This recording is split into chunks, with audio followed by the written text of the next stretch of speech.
The ship landed on Vareth just as the twin suns began to set. The sky turned a deep shade of orange and red, and the cold wind hit Yuna's face the moment she stepped out. She had read about this planet. She had studied its people. But nothing could prepare her for actually being here. Vareth was a frozen world. Snow covered the mountains in the distance, and the ground beneath her boots was hard and cracked. The air smelled like metal and pine, and every breath she took felt sharp in her lungs. This was not a place for the weak. This was a place where only the strong survived. Yuna was the first human ambassador to ever set foot on Keth territory. The Keth were one of the oldest species in the Galactic Assembly. They looked like wolves that had learned to walk on two legs. They stood taller than humans, with thick fur, sharp claws, and teeth that could tear through metal. Their eyes glowed in the dark, and their voices were deep like thunder. For centuries, the Keth had looked down on other species. They believed that strength was everything. If you could not fight, you did not deserve respect. And when humanity joined the assembly 5 years ago, the Keth laughed. They called humans soft, clawless, meat without teeth. But humanity needed allies. The galaxy was a dangerous place, and the Keth were powerful. So the assembly arranged a cultural exchange, and Yuna was chosen to lead it. She was not a soldier. She was not a warrior. She was a diplomat, trained to talk and listen and find common ground. But she understood something that many others did not. Sometimes respect was not given. It had to be taken. Taeho walked beside her as they approached the embassy compound. He was younger than Yuna, maybe 25 years old, with a nervous energy that he tried hard to hide. This was his first assignment outside human space, and Yuna could see the fear in his eyes. She did not blame him. She felt it too. The compound was built into the side of a mountain. The walls were made of black stone, carved with images of hunts and battles and great warriors of the past. Torches burned along the path, casting long shadows on the snow. 2 Keth guards stood at the entrance, their arms crossed and their golden eyes fixed on the humans. They did not speak. They did not move. They simply watched. Yuna stopped in front of them and bowed her head slightly, a gesture of respect she had practiced many times. The guards looked at each other, then stepped aside to let them pass. The inside of the compound was even more impressive than the outside. The main hall was enormous, with a ceiling so high that Yuna could barely see the top. Stone pillars lined the walls, and a great fire burned in the center of the room. The heat was almost overwhelming after the cold outside. Dozens of Keth filled the hall. Warriors in leather armor. Elders wrapped in thick furs. Females with cubs at their feet. They all turned to look at the humans, and Yuna felt the weight of their stares like a physical pressure on her chest. She kept walking at the far end of the hall. On a throne carved from bone and stone sat the High Chieftain. His name was Roken, and he was the oldest and most powerful Keth on the planet. His fur was gray with age, but his body was still thick with muscle. Scars covered his arms and face, proof of a lifetime of battle. His eyes were pale gold, and they never blinked as Yuna approached. She stopped at the base of his throne and bowed again. Taeho did the same, though his bow was deeper and more shaky. Roken did not stand. He did not return the gesture. He simply looked at Yuna with an expression that was somewhere between boredom and disgust. "So," he said, his voice filling the hall, "this is what the humans send. A female with no claws. A male who shakes like a newborn pup." Laughter rippled through the crowd. Yuna felt her face grow warm, but she did not look away. "We come in peace, Chieftain," she said. Her voice was steady and clear. "We come to learn about your people and to share our own ways. We hope this exchange will bring our species closer together." Roken snorted.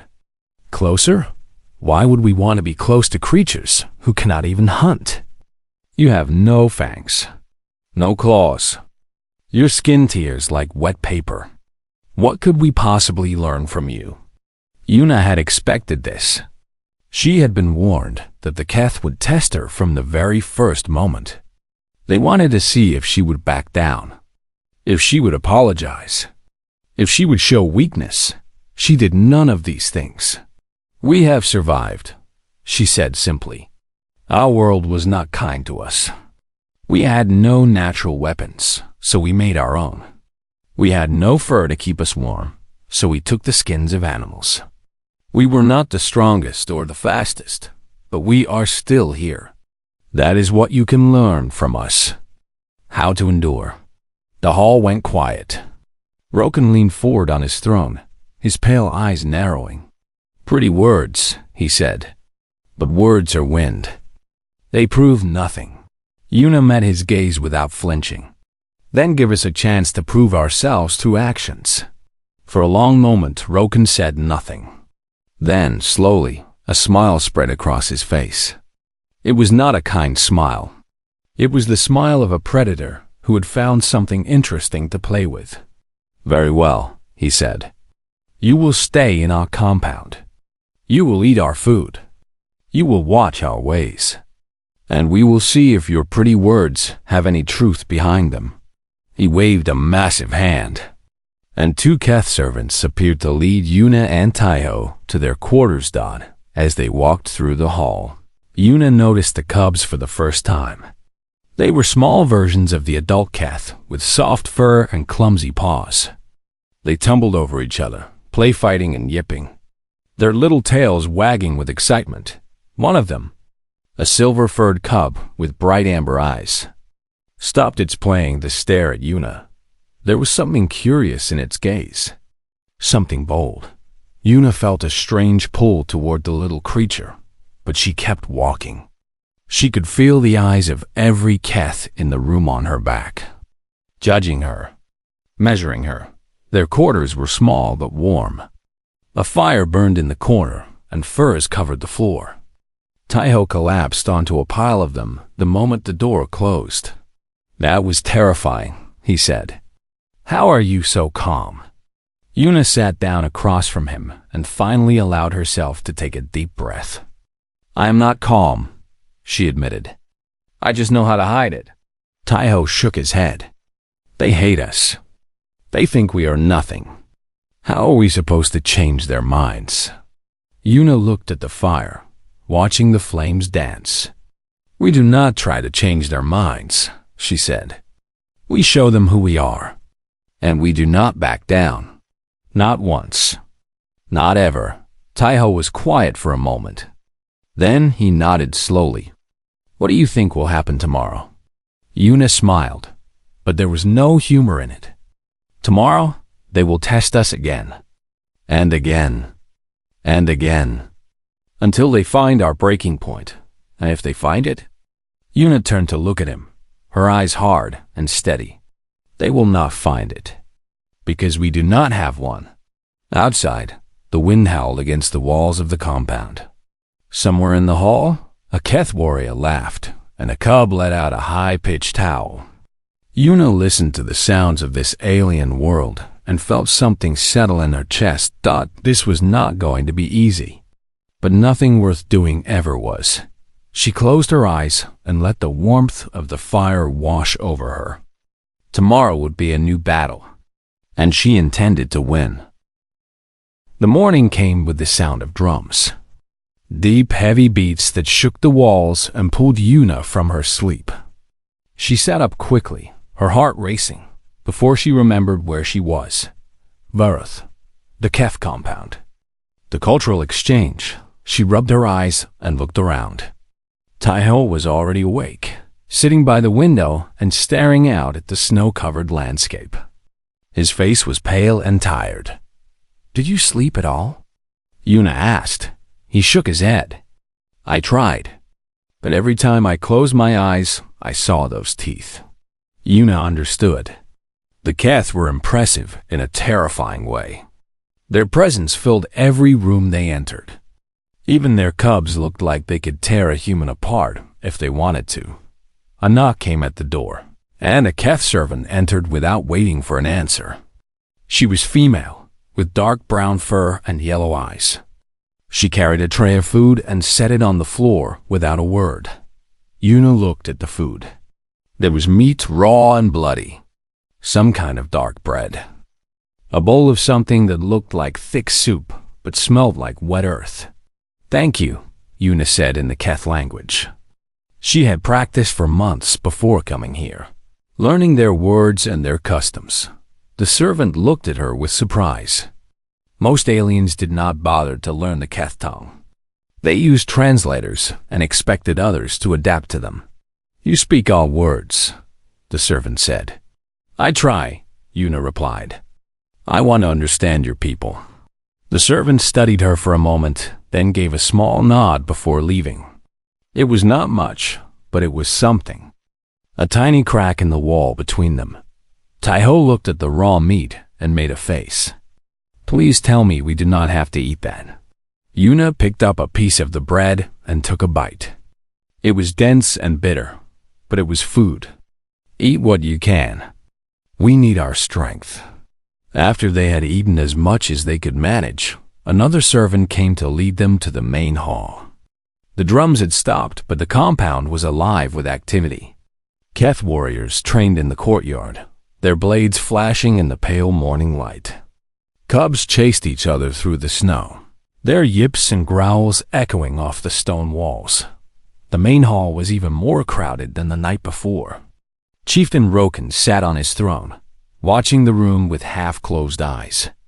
Around him, elders and warriors gathered in small groups, talking in low voices. When Yuna and Taiho entered, the conversation stopped. Every eye in the room turned to look at them. Yuna kept her head high and walked toward the center of the hall. She had been told that today there would be a formal reception, a chance for her to meet the important members of Keth society. She was expected to observe and learn, to show respect without speaking too much. She intended to do exactly that. Roken gestured for her to approach, and she did. She stopped at the proper distance, not too close and not too far, and bowed her head in greeting. "Ambassador," Roken said. His voice was flat, almost bored. "Today you will see how the Keth live. You will watch. You will listen. You will not speak unless spoken to. Do you understand?" "I understand, chieftain." Roken waved his hand, and the reception began. Keth came forward one by one to present themselves. Warriors showed their scars and told stories of their hunts. Elders spoke of ancient traditions and sacred laws. Females introduced their mates and their cubs. Yuna listened carefully to each one. She made eye contact. She nodded at the right moments. She showed no fear, no boredom, no weakness, but she could feel the tension in the room. The Keth were watching her just as closely as she was watching them. They were waiting for something, some sign that humans were as weak as they believed. The morning passed slowly. Yuna's legs ached from standing, and her throat was dry, but she did not complain. She did not ask for water or rest. She stood there like a statue, absorbing everything around her. Then the cubs came. A group of young Keth, maybe 10 or 12 of them, came tumbling into the hall from a side door. They were chasing each other, nipping at tails and ears, completely unaware of the formal gathering around them. The adults smiled and shook their heads, amused by the chaos. One of the cubs broke away from the group. It was the same silver-furred cub that Yuna had noticed the night before. Its amber eyes were bright and curious, and it moved with a confidence that was unusual for one so young. The cub walked straight toward Yuna. The room grew quiet. The adults stopped talking and turned to watch. Even Roken sat up straighter on his throne, his pale eyes fixed on the scene. The cub circled Yuna slowly, sniffing at her boots and her legs. It was testing her, trying to understand this strange creature that smelled nothing like anything it had ever encountered before. Yuna stood perfectly still. She knew that any sudden movement could be seen as a threat or a challenge. She let the cub explore, keeping her breathing slow and steady. Then the cub stopped in front of her. It looked up at her face, tilted its head, and let out a small, playful snarl. It was a challenge. Among cubs, it was a game, a way to establish dominance through play. The other cubs did it to each other all the time. It meant nothing serious, but everyone knew what it really was. A test. The cub was asking the same question that every cat in the room had been asking since Yuna arrived. Are you strong? Are you worthy of respect? Or are you prey? Yuna felt the weight of the moment. She could feel Taiho's fear behind her. She could feel the smirks on the faces of the warriors. She could feel Roken's cold gaze drilling into her. If she stepped back, she would prove them right. Humans were weak. Humans were soft. Humans did not belong among the Keth. If she ignored the cub, it would be seen as an insult, a refusal to engage. The Keth respected those who faced challenges, not those who avoided them. There was only one option. Yuna dropped to one knee, bringing herself down to the cub's level. She looked directly into its amber eyes, and she saw the surprise there. This was not what the cub had expected. This was not what anyone had expected. Then Yuna curled her lips back, baring her teeth. She pulled air deep into her lungs, and she let out a snarl of her own. It was not a human sound. It was something older, something primal. A sound that came from a part of humanity that had been buried for thousands of years. The part that had faced predators in the dark. The part that had refused to die. The snarl echoed through the silent hall. The cub stumbled backward, its ears flattening against its head. Its eyes went wide with shock. For a moment, it just stared at Yuna, not understanding what had just happened. No one moved. No one spoke.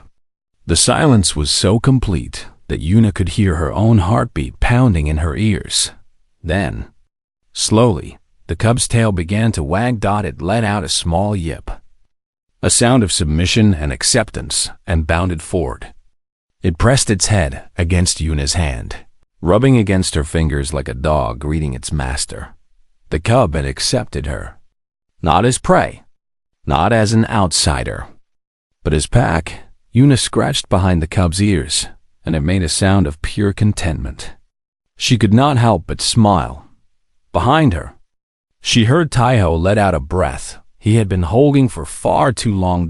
And across the hall, sitting on his throne of bone and stone, Chieftain Roken watched with an expression that was no longer bored. It was interested. The silence in the hall lasted for what felt like forever.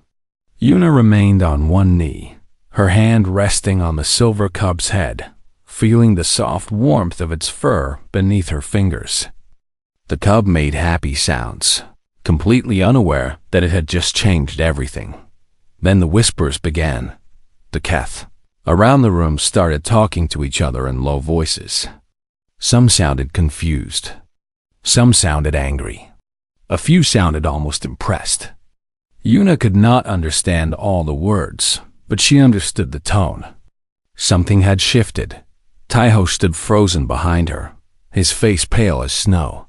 He had no idea what to do. Should he speak? Should he move?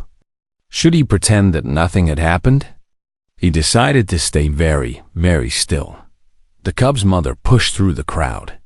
She was a large female with fur the color of storm clouds and eyes like burning gold. Her muscles moved beneath her skin as she approached, and Yuna could see the power in every step. For a moment, Yuna thought the mother might attack. She might see Yuna's challenge as an insult to her cub. She might tear the human apart right there in the middle of the hall. But the mother stopped a few feet away. She looked at her cub, who was now lying at Yuna's feet with its belly exposed, the ultimate sign of trust and submission among the Keth. Then she looked at Yuna. Their eyes met. Yuna did not look away. She did not bow. She simply held the mother's gaze with calm, steady strength. The mother's nostrils flared. She leaned forward and sniffed at Yuna, taking in her scent. Then, slowly, she nodded. "My cub has chosen," she said. Her voice was deep and rough. "He sees strength in you. I will not challenge his judgment." She turned and walked back into the crowd without another word. But as she went, Yuna saw something in her eyes. Not friendship. Not yet. But maybe the first seed of respect. The cub yipped and rolled onto its feet, bouncing around Yuna with excited energy. It seemed to have decided that this strange two-legged creature was the most interesting thing in the entire compound. Yuna smiled and scratched under its chin. "You're going to cause me trouble, little one." The cub just wagged its tail harder. Heavy footsteps echoed through the hall, and the crowd parted. Chieftain Roken descended from his throne, each step slow and deliberate. He was even larger up close, towering over Yuna like a mountain made of muscle and fur. His pale eyes studied her with an intensity that made her skin prickle. Yuna stood slowly, but she did not step back. The cub pressed against her leg, as if protecting her. Roken stopped directly in front of her. The air between them felt thick and heavy. "You did not run," he said. His voice was quiet now, meant only for her ears. "No, chieftain. I did not. You did not cower. No." Roken tilted his head, examining her like she was a puzzle he could not solve. "When the cub challenged you, most would have frozen with fear. Some would have screamed. A few might have tried to strike the cub and died for their foolishness. But you," he trailed off, his eyes narrowing. "You answered in our way. You snarled. You challenged back. Where did a clawless creature learn to do such a thing?" Yuna thought about her answer carefully. This was important. Maybe the most important moment of the entire mission. "We are not so different from you, chieftain," she said. "Long ago, my ancestors lived in a world full of predators. We had no claws, no fangs, no thick fur to protect us from the cold. But we survived. Do you know how?" Roken said nothing, but his eyes told her to continue. "We refused to be afraid," Yuna said. "When the predators came, we did not run. We faced them. We fought them. Sometimes we lost, but we always got back up. And eventually, the predators learned to fear us instead." The hall was completely silent now. Every cat in the room was listening. "The snarl I gave your cub was not something I learned from a book," Yuna continued. "It lives inside every human. It is buried deep, hidden beneath our cities and our technology and our soft words. But it is always there, waiting. We are predators, chieftain. We have just learned to hide it well." Roken stared at her for a long moment. His face was impossible to read. Then, slowly, a rumbling sound began to build in his chest. He was laughing, Dodd. It was a deep, thunderous laugh that shook the air around them. The other Keth looked at each other in surprise. They had not heard their chieftain laugh like this in years. "Predators who hide their fangs," Roken said, still chuckling. "That is either very clever or very dangerous. Perhaps both." He reached out and placed a massive hand on Yuna's shoulder. His grip was gentle, but she could feel the strength behind it. One squeeze and he could crush her bones like twigs, but he did not squeeze. He simply held her there, looking into her eyes. "You have earned something today, human," he said. "You have earned my attention. That is more than most aliens ever achieve." He released her shoulder and turned back toward his throne. But before he sat down, he looked over his shoulder. "The cub's name is Vec," he said. "It seems he has chosen you as his companion for your stay here. Do not disappoint him." Yuna looked down at Vec, who was still bouncing around her feet. "I will do my best, chieftain." Roken sat on his throne and waved his hand. "The reception is over. Everyone out. Except the human. She will dine with me tonight." A ripple of shock went through the crowd. Dining with the chieftain was an honor reserved for the greatest warriors and the most important allies. It had never been offered to an outsider before. The Keth began to file out of the hall, casting looks at Yuna as they went. Some were curious. Some were confused. A few were openly hostile, their lips pulled back in silent snarls. Taiho hurried to Yuna's side, his eyes wide. "What just happened?" he whispered. "I am not entirely sure," Yuna admitted. "But I think we just passed the first test."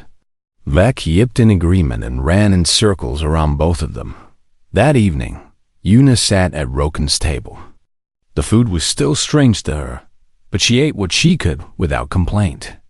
The chieftain watched her with those pale eyes, asking questions about Earth and about humanity's history.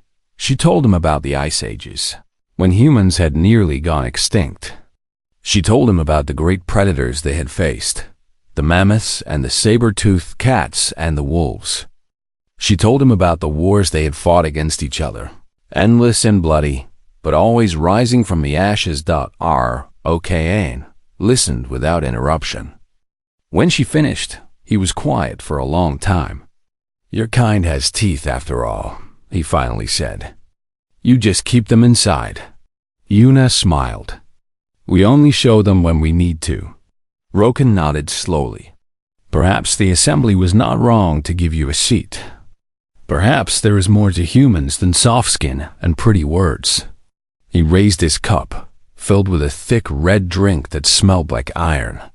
"To the clawless ones," he said. "May they continue to surprise us." Yuna raised her own cup and drank. The liquid burned her throat, but she did not cough. Tay curled up at her feet and let out a contented sigh. Outside, the twin suns of Vareth had set, and the stars were coming out.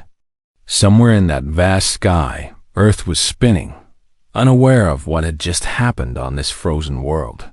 But Yuna knew, and she intended to make sure it meant something. This was only the beginning. The days that followed were unlike anything Yuna had expected. She had come to Vareth prepared for hostility. She had been ready for insults and challenges and cold shoulders at every turn. But after the incident with Vec, something had changed. The Keth still watched her. They still studied her every move.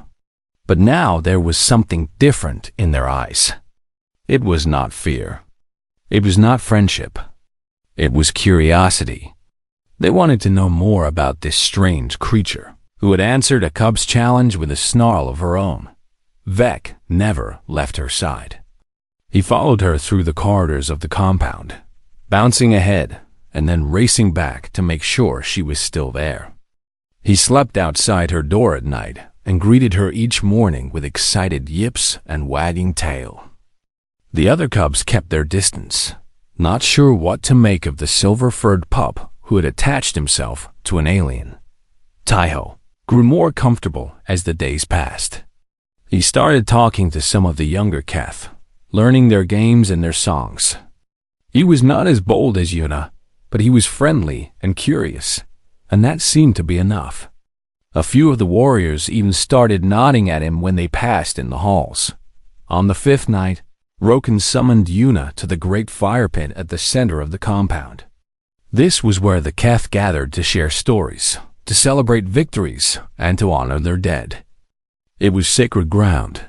When Yuna arrived, the pit was surrounded by Keth of all ages.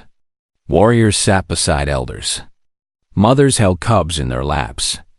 Even the servants stood at the edges, watching with quiet attention.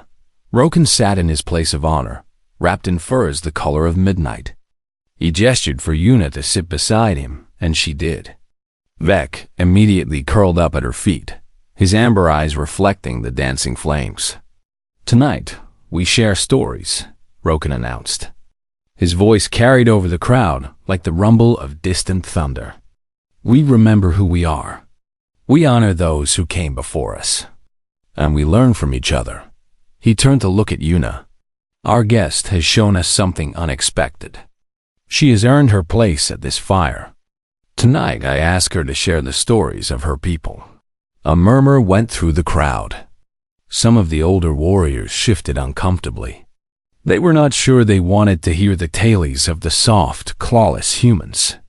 But Roken had spoken, and none would dare challenge him. Yuna felt the weight of every eye upon her. This was her chance.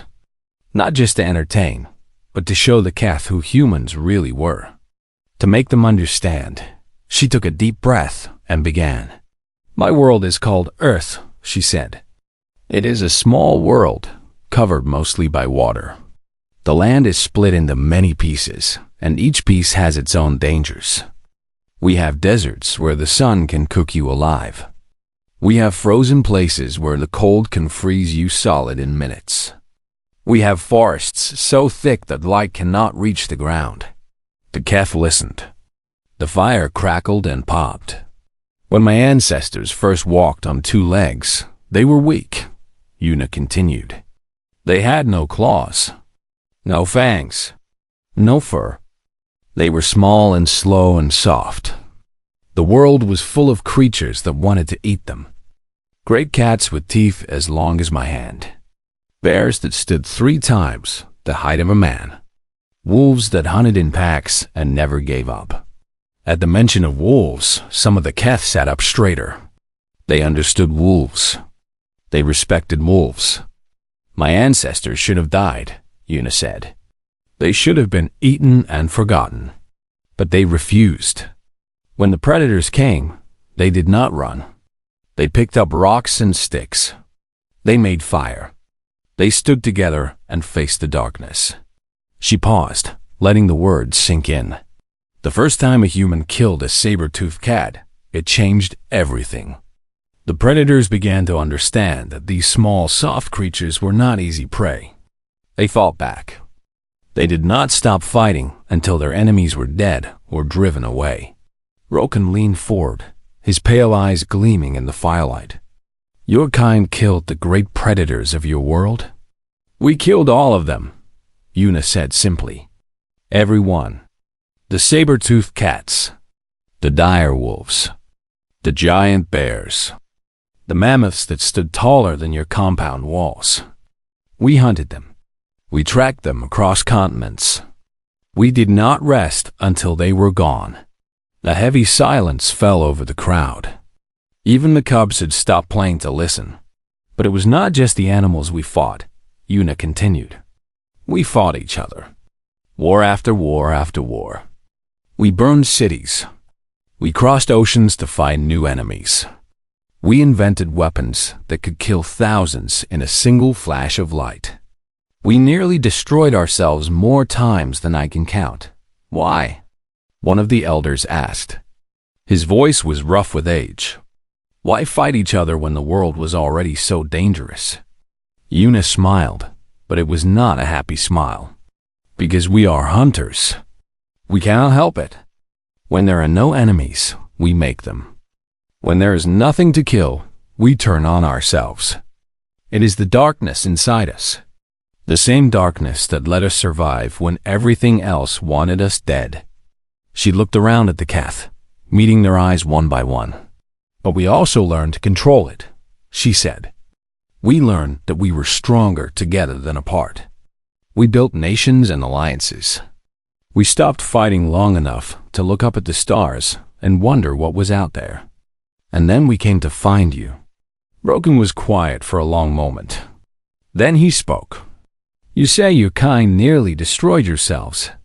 How do we know you will not do the same to us?" It was the question Yuna had been waiting for. The question that every species in the galaxy had asked about humans. "You do not know," she admitted. "Just as we do not know if you will betray us. Trust is a risk. It always has been. But I believe the risk is worth taking. I believe that humans and Keth are more alike than you realize. We both came from cold, hard worlds. We both survived when we should have died. We both carry the fire of hunters in our blood." She reached down and scratched Vec behind the ears. The cub made a happy sound and pressed closer to her. "Your cub saw something in me," Yuna said. "He saw that I was not prey. He saw that I was pack. Perhaps you can see it too, if you are willing to look. The fire crackled in the silence. The Keth looked at each other, and then at Yuna. Something was passing between them, something that had not existed before. Understanding. Rokan let out a slow breath. We thought your kind were meat, he said. Soft creatures playing at being civilized.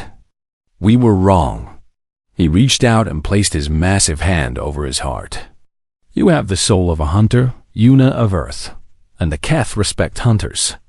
Around the fire, other Keth began to do the same. One by one, they placed their hands over their hearts. It was a gesture of respect, of recognition, a sign that they accepted her as something more than an outsider. Yuna felt tears prick at her eyes, but she did not let them fall. Instead, she placed her own hand over her heart and bowed her head. Thank you, she said. I am honored. Vek yipped and wagged his tail so hard that his whole body shook. The rest of the night passed in warmth and laughter. The Keth shared their own stories, tales of great hunts and legendary warriors. They offered Yuna drinks from their own cups and meat from their own plates. They treated her not as a guest, but as one of them. And Yuna knew that this was just the beginning. The seeds of alliance had been planted. Now she had to make sure they grew. When she finally returned to her quarters, exhausted but happy, Taiho was waiting for her. They actually like you, he said, amazement in his voice. Yuna smiled. They respect me. That is even better. She sat down by the fire and stared into the flames. Somewhere out there, the Galactic Assembly was watching and waiting to see what would happen on Vareth. They had expected failure. They had expected humans to embarrass themselves once again. They were about to be very surprised. 3 weeks had passed since Yuna first set foot on Vareth. In that time, everything had changed. The cold stares had become nods of recognition. The whispered insults had become curious questions. The walls between human and Keth had not disappeared, but they had begun to crumble. Yuna spent her days learning the ways of the Keth. She watched their warriors train, studying how they moved and fought. She sat with the elders and listened to their wisdom. She played with the cubs and learned their games. And always, Vek was at her side, her constant companion and protector. Taiho had found his own place among the Keth. He had become friends with a young warrior named Coral, who taught him how to track prey through the snow and how to read the wind for signs of danger. The diplomatic assistant was changing, growing stronger and more confident with each passing day. But Yuna knew that their time on Vareth was coming to an end. The cultural exchange had a deadline, and soon they would have to return to human space. She dreaded that day more than she wanted to admit. On her last morning, Rokan summoned her to his private chambers. The room was smaller than she expected, warm and comfortable. Furs covered the floor and walls. Trophies from ancient hunts hung from the ceiling. Rokan sat in a large chair by the fire, looking older and more tired than Yuna had ever seen him. Sit, he said, gesturing to a chair across from him. Yuna sat. Vek curled up at her feet, as he always did. Rokan was quiet for a long moment, staring into the flames. When he finally spoke, his voice was soft. I have lived for many cycles, he said. I have seen empires rise and fall. I have watched species join the assembly and then fade into nothing. I have grown old, and I have grown tired of surprises. He turned to look at Yuna. But you surprise me, human. You and your clawless kind. I did not think it was possible. Yuna did not know what to say, so she stayed silent. When you first came here, I expected you to fail, Rokan continued. I expected you to cower and apologize and beg for scraps of respect.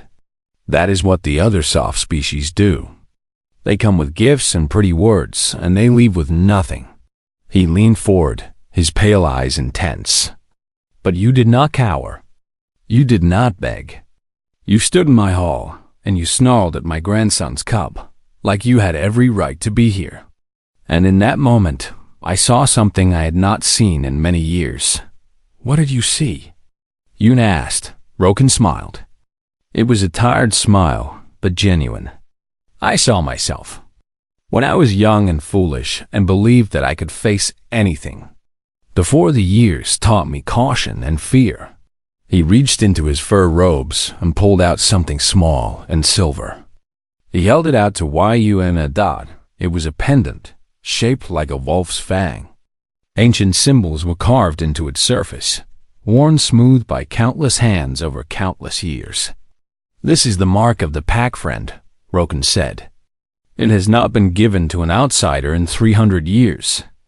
The last one who wore it was a warrior from a species that no longer exists. He died defending Keth children from an enemy attack. His name is still sung in our songs. Yuna stared at the pendant, her heart pounding. I give this to you now, Roken said. Not because you are a great warrior. Not because you have proven yourself in battle. But because you have shown us what humanity truly is. You have opened our eyes to the hunters hiding behind soft skin. He pressed the pendant into her palm. Wear it, Universe, and know that wherever you go, you carry the respect of the Keth with you. Yuna's throat was tight. She wrapped her fingers around the pendant and held it close to her chest. I do not know what to say. Then say nothing, Roken replied. Words are for diplomats. You are something more. He stood, and Yuna stood with him. For a moment, they simply looked at each other. Two beings from different worlds who had somehow found common ground. Then Roken did something unexpected.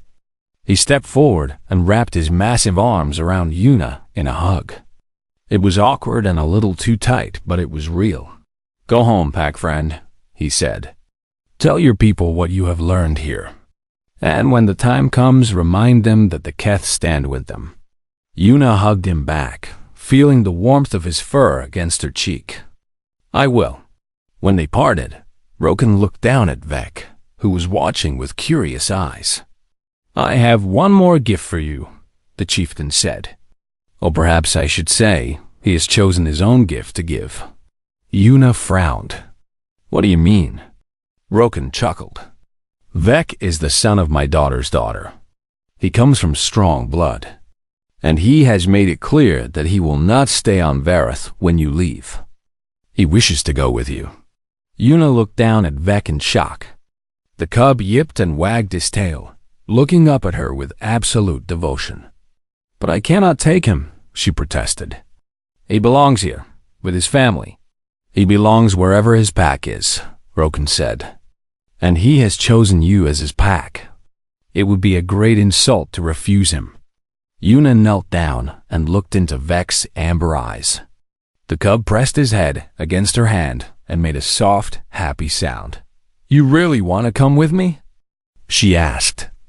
You want to leave your home, your mother, everything you know. Vec yipped once, firmly. Yes. Yuna felt tears falling down her cheeks now, but she did not try to stop them.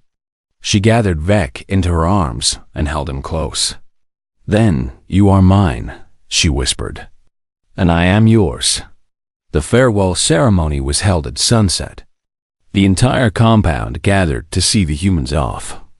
Warriors stood in rows, their fists pressed over their hearts.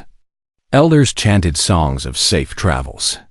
Cubs yipped and howled at the sky. Yuna walked through the crowd with Vec at her side and Tayo behind her. She wore the mark of the pack friend around her neck, and it caught the light of the dying suns. When she reached the ship, she turned back to look at the Keth one last time. These fierce, proud creatures who had once seen humans as nothing more than prey. These warriors who had accepted her as one of their own. She raised her hand in farewell, and they raised theirs in return. The journey home took 3 weeks. When the ship finally entered human space, Yuna was greeted by a flood of messages. The Galactic Assembly wanted to know what had happened on Vareth. News stations wanted interviews. The human government wanted a full report. But one message stood out from all the rest. It was from the Assembly leadership, and it contained a single sentence. The Keth have formally requested a mutual defense treaty with humanity. Yuna read the message 3 times to make sure she understood. Then she started to laugh. Tae-ho looked at her with concern. "What is it? What is wrong?" "Nothing is wrong," Yuna said, still laughing. "Everything is right. Better than right." She looked down at Vec, who had grown noticeably larger during the journey. He would need special food, special care, a special place to run and play. But none of that mattered, because humanity was no longer alone. The strongest warriors in the galaxy had chosen to stand with them. And all because one human woman had refused to back down from a cub. The news spread quickly. Humans on every colony and every station heard the story of what had happened on Varuth. They heard about the snarl that had silenced a room. They heard about the mark of the pack friend. They heard about the alliance that would change the balance of power in the galaxy. And they were proud, because humans did not snarl to play. They did not show their teeth for fun. When humans snarled, they meant it. When humans challenged, they followed through. The Keth understood that now. And soon, so would everyone else. Yuna stood at the window of her quarters. Vec pressed against her leg and watched the stars streak by outside. Somewhere out there, enemies lurked in the darkness. Species that wanted humanity dead. Powers that saw clawless creatures as easy prey. They were about to learn the same lesson the Keth had learned. Humans were not prey. They were hunters, and the hunt had just begun.